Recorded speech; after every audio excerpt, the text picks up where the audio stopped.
Ankita and you're watching Pamper You by Ankita. I hope you all are doing well. So guys, आप लोग का new year कैसा गया? मेरा तो बहुत अच्छा गया. ओके गाइज, सो ये वीडियो है मेरे 22 वीक प्रेगनेंसी अपडेट की. एंड बेबी का साइज हो चुका है स्पेगेटी स्क्वाश जितना. एंड गाइज, बेबी की जो हाइट है हेड टू टो हो चुकी है 11 इंचेस.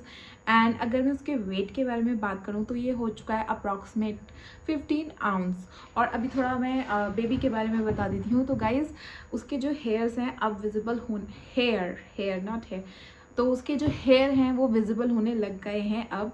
और थोड़े बहुत हेयर, छोटे छोटे थिन हेयर्स उसकी बैक पे भी और छोटे छोटे पूरी बॉडी को कवर कर रहे हैं. एंड यस, आपके जो इंटरनल ऑर्गन की साउंड है, जैसे हार्ट बीट की साउंड और लंग्स की साउंड, ये सब चीज़ें उसको अब सुनाई देने लग गई है. थोड़ी कम सुनाई देती है, बट धीरे धीरे जैसे जैसे आप एंड स्टेज पे पहुंचोगे तो ये काफ़ी अच्छे से सुनाई देने लग जाएगी. एंड यू ऑल नो कि I am not a expert और अ डॉक्टर. ये सारी इन्फॉर्मेशन मैंने ली है बेबी सेंटर ऐप से और दिस इज़ नॉट स्पॉन्सर्ड. तो जो मैं यूज़ करती हूँ तो मैं उसके बारे में बता रही हूँ. अगर मैं इस ऐप के बारे में बता रही हूँ तो कोई स्पॉन्सरशिप नहीं है, क्योंकि मैं यूज़ करती हूँ यही वाला ऐप. लास्ट में भी यही यूज़ करा था, तो अभी भी मैं यही यूज़ कर रही हूँ, तो इसके बारे में मैंने बता दिया. ऑलराइट, सो अब बात करते हैं डिफरेंस के बारे में कि फर्स्ट प्रेगनेंसी से अब वाली प्रेगनेंसी में क्या डिफरेंस है. तो फर्स्ट प्रेगनेंसी में बहुत ज़्यादा लेथार्जिक थी, बहुत ही ज़्यादा लेथार्जिक. इस प्रेगनेंसी में मैं एक्टिव हूँ. फर्स्ट प्रेगनेंसी में बहुत ज़्यादा पेन था, तो ये आई थिंक इसी वजह से था, क्योंकि आप लेथार्जिक हो, लेटे रहते हो, तो उस वजह से आपकी बॉडी में भी पेन होगा. और जितने ज़्यादा एक्टिव रहोगे उतना ज़्यादा पेन कम होगा. एंड यस, जो लास्ट प्रेगनेंसी है उसके हिसाब से, मतलब जब भी मैं अल्ट्रासाउंड कराती थी लास्ट प्रेगनेंसी के टाइम पर, तो जो बेबी की जो एक्सपेक्टेड डेट आती थी, मतलब जो ड्यू डेट आती थी, वो हमेशा आगे बढ़ के आती थी, मतलब और लेट आती थी. अब मैं आपको बता देती हूँ, जो त्रिशा के टाइम पे मुझे डॉक्टर ने डेट दी थी, वो दी थी 31 अक्टूबर दी थी, और वो हो गई थी 18 अक्टूबर को हो गई थी. तो मतलब पीरियड्स के 8 डेज बाद त्रिशा हो गई थी. लेकिन डॉक्टर ने जो मुझे डेट दी थी वो दी थी 31 अक्टूबर. और जो अल्ट्रासाउंड में भी जो बेबी का मतलब साइज़ वगैरह और जो उसकी एज थी, वो उसके ड्यू डेट के हिसाब से, जो अल्ट्रासाउंड के हिसाब से डेट आती थी, वो मिलती थी. ओके गाइज, सो इस बार जो है बेबी का साइज़ भी पहले के मुकाबले और वेट, मतलब त्रिशा हमेशा छोटी आती थी, लेकिन इस समय जो बेबी है वो बड़ा आ रहा है. और त्रिशा के टाइम पे कुछ इतनी खास भयंकर भूख नहीं लगती थी मुझे, लेकिन इस समय मुझे बहुत ज़्यादा भूख लग रही है. और मोस्टली सुबह के टाइम मुझे बहुत ही एक्सट्रीम हंगर लगता है, सुबह 4-5 बजे के अराउंड. और इतनी भूख लगती है कि मैं सो भी नहीं पाती हूँ भूख के बारे में, मुझे इमीडिएटली उठ के कुछ खाना पड़ता है. ऑलराइट गाइज, सो ये हो गई पूरी अपडेट. तो गाइज, मेरे को प्रेगनेंसी के स्टार्टिंग से ही बहुत ज़्यादा नेस्टिंग फीलिंग आ रही है, और अब वो नेस्टिंग फीलिंग जो है वो बढ़ती जा रही है. तो मैंने उसके लिए कुछ चीज़ें करी हैं, मतलब वो स्टार्टिंग के दिनों में ही मैंने कर ली थी कुछ चीज़ें. तो जितने भी त्रिशा के ओल्ड क्लोथ्स थे वो मैंने सब बाहर निकाल लिए हैं, ढूंढ के, अलग अलग जगह थे, तो सारे निकाल कर मैंने एक सूटकेस में भर के रख लिए हैं. अभी उसको धुला नहीं है, क्योंकि वो जो क्लोथ्स है वो मिक्सड है. ऐसा नहीं है कि जो न्यूबॉर्न है उसका है, ये पूरे मिक्स हो रखे हैं. 3 मंथ, 4 मंथ, 6 मंथ, इस हिसाब से मिक्स हो रखे हैं. तो उसकी मैं सॉर्टिंग करूँगी. एंड यस, अभी मैं थोड़ा इमोशनल अटैचमेंट है उन पुराने क्लोथ से, तो अभी मैं उसको गिव अवे नहीं करूँगी. हमारे यहाँ नए बेबी के लिए फर्स्ट 6 डेज तक कोई न्यू क्लोथ्स नहीं पहनाए जाते, तो इसलिए मुझे पूरे सारे क्लोथ्स अरेंज करने हैं. एंड यस, बेबी के आने के लिए प्रिपरेशन करनी है. तो बेड के अंदर से तो मैंने सारे क्लोथ्स वगैरह सब निकाल लिए हैं. अब उनकी क्लीनिंग बची है, फिर उसको सॉर्टिंग बची है. तो जो कुछ क्लोथ्स हैं, लाइक जो 3 मंथ्स, 4 मंथ्स, 5 मंथ्स, 6 मंथ्स वाले हैं, उनको भी धोकर मैं अलग रख दूँगी, क्योंकि वो भी काम आने वाले हैं.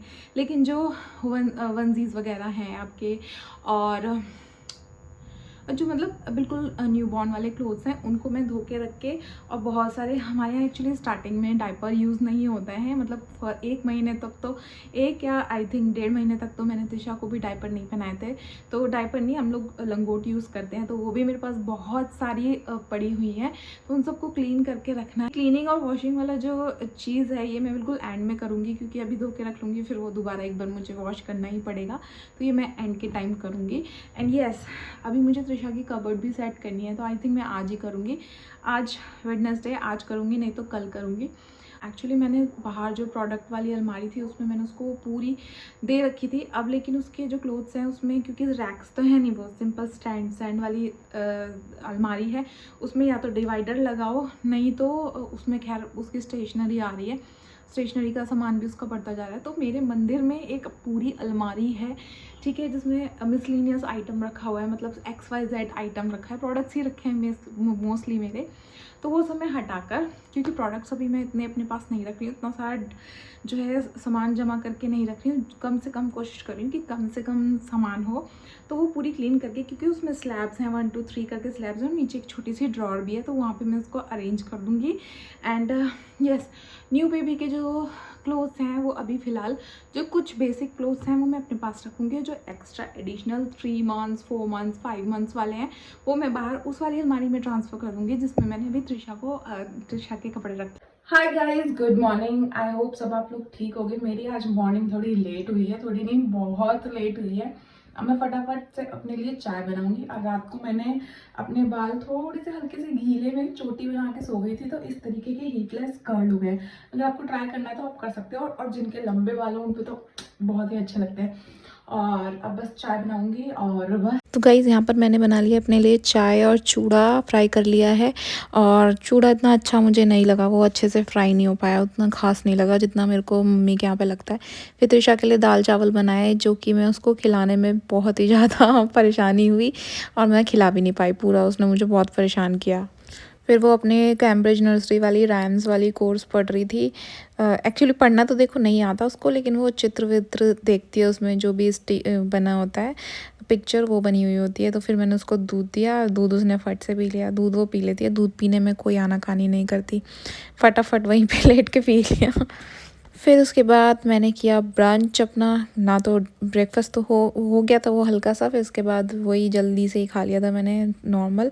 और ये गाजर का हलवा खाया था, ये हमारे सर्दियों का स्टेपल फूड है, आए दिन बन जाता है। और फिर उसके बाद जो है मेरा एक पार्सल आया था, मुझे बहुत ज़्यादा एक्साइटमेंट थी इस पार्सल के लिए, तो उसकी अनबॉक्सिंग कर रही थी। अनबॉक्सिंग वीडियो बनाते हुए बहुत ही ज़्यादा स्ट्रगल हुआ, क्योंकि ये बड़ा पार्सल था, छोटे पार्सल होते हैं तो अनबॉक्सिंग वीडियो जो है वो आसानी से बन जाती है। तो इसमें आई है मेरी नेम लिखा हुआ है नियॉन लाइट से। और गाइस रात को ना ये नियॉन लाइट वाले जितना भी कोई भी नियॉन लाइट की कोई भी चीज़ हो, चाहे अल्फ़ाबेट हो या कुछ भी, बहुत ही अच्छा लगता है। लाइट नाइट बल्ब की तरह भी काम आता है, बहुत ही प्यारा लगता है ये। फिर उसके बाद इंडक्शन ऑर्डर किया था, और ये इंडक्शन है फ़िलिप्स का। एक्चुअली मुझे इंडक्शन चलाना आता नहीं है, तो इसका रिव्यू तो मैं आपको बाद में ही दूंगी जब मैं। तो गाइज़ ये मेरे हस्बैंड ने ही रात को ऑर्डर करा था, मैं तो उस समय सो रही थी, मुझसे बोल रहे कि मैं इंडक्शन ऑर्डर कर रहा हूँ। मेरे को नींद में कुछ समझ नहीं आ रहा था क्या बोल रहे हैं। मैंने कहा मुझे नहीं पता। तो ये फ़िलिप्स का इंडक्शन ऑर्डर किया है, तो इसका लिंक आपको मिल जाएगा डिस्क्रिप्शन बॉक्स में। अभी इसको चलाएंगे तब इसका रिव्यू देंगे, फ़िलहाल तो अभी आप अनबॉक्सिंग देख लो। ऑलराइट गाइस, तो वीडियो का आउटरो करते हैं अब। अगर आपको मेरा वीडियो पसंद आया तो आपको मेरे चैनल को लाइक शेयर एंड सब्सक्राइब करना है। ये थोड़ी बहुत एक्टिविटीज़ हैं जो मैंने आज के दिन में करी थी, और आई होप आपको ये पसंद आया होगा। That's all guys, bye bye, take care.